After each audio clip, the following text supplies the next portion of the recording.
We start off on our knees like this, and I'm going to just move slightly sideways so that I'm still end up on the mat, and I'm going to put this foot in a position so it's well in front of my knee. I'm going to tuck the tail, push this knee back so that my hips are effectively square, or in other words in the same plane as my shoulders, and go to the side like this. Now what will amaze you if you keep the tail tucked is that when you go to the side here, only one tiny part of the leg gets any kind of a stretch at all. Now if you're more flexible and you need a bit more stretch, then put, in all of these positions, put the hand on the hip here, just watch, and push your body sideways like this. But in the beginning, you're probably going to find that this will be quite strong enough.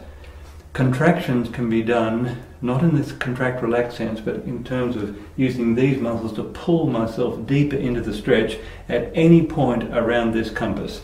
We call this boxing the compass because we're going north, south, east, west, all the way around the compass. So just watch, I'm going to let myself go closer to the floor.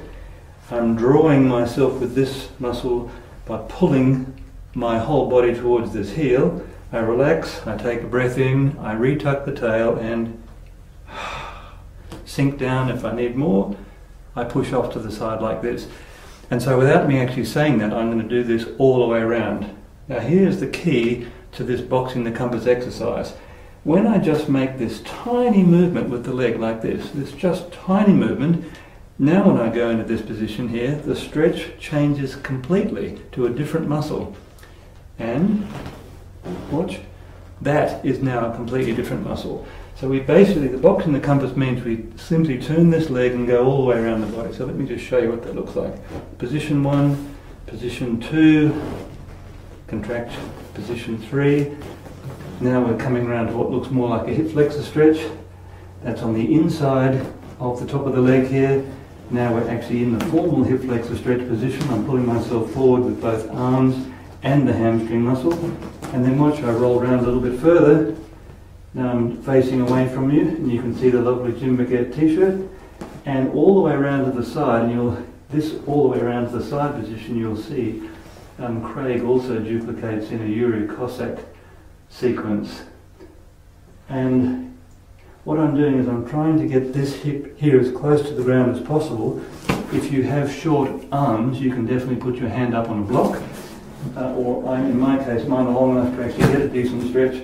This is what it looks like, and I can straighten the bottom leg as well, which I'm doing now, and also lean in this direction towards this foot. That finishes off that part. So if I come around again and go all the way back to the start position, that's the compass. So now let me show you what that looks like on the other side. Again, make sure the foot's far enough forward. Tuck the tail, make sure the spine is as straight as you can get it, and this foot is pointing straight back. That's the start position. So I'm just I'm letting my body's weight and with a bit of muscular effort on the hamstrings here to pull myself into this position a bit deeper.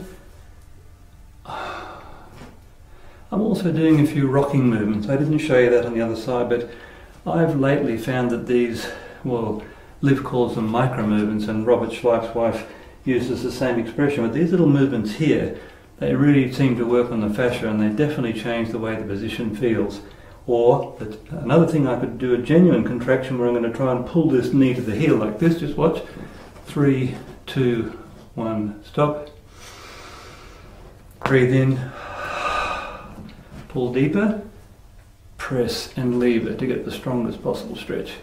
And then do little movements in those positions. Push myself out a tiny bit, internally rotate this leg, and repeat. Now today, this particular line here, it's exactly what my body needs. So another way of looking at this is, don't think about these exercises as a sequence to be just routinely done from beginning to end. What they really are is an exploration of what your body is feeling like today. And this line for me today is definitely a line that I need to work on. So I'll do a contraction, I'll go a bit deeper, lean further away, and then this is an associated line. This is also very tight today. Then the hip flexor position. So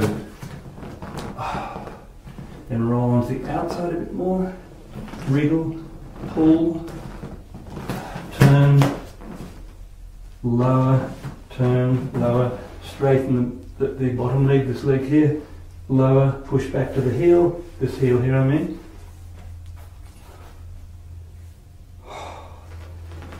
And I'm going to go back to the first side and show you one other part. So, when you're in this position here, so the hip flexor stretch position, you can pull back on your hands and make it a super strong hip flexor stretch, and then watch, take a breath in and lower your face and chest to the ground, keeping the hips level, and that will be an awesome glute stretch on the front leg. So I'll do that on the other side as well. So, and in the ground, hip flexor stretch position, pull to get that hip flexor effect. Take a breath in. And make sure the hips are as level as you can get them.